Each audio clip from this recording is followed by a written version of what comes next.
মোহনপুরের বাল্যপাড়া গ্রামের জমিদার ছিলেন অমূল্য রাহেরি। তার ছিল এক সুন্দরী ও গাছুরে কন্যা।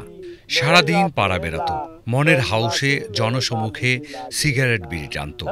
তার সাথে প্রেম হলো বাড়ির লজিং মাস্টারের।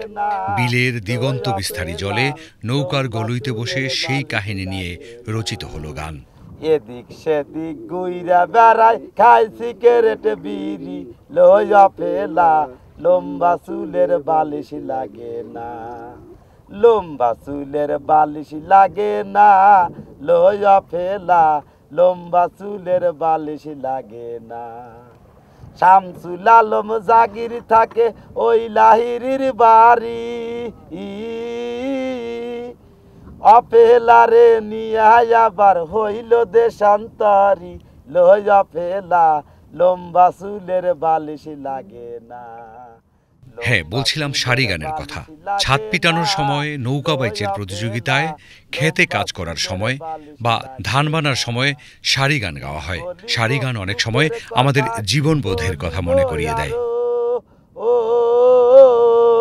ওরে মুখে গসে সবরি কলা, পায়ে গসে ঘি, লইয়া ফেলা লম্বা চুলের বালিশ লাগে না, লম্বা চুলের বালিশ লাগে না, লইয়া ফেলা লম্বা চুলের বালিশ লাগে না।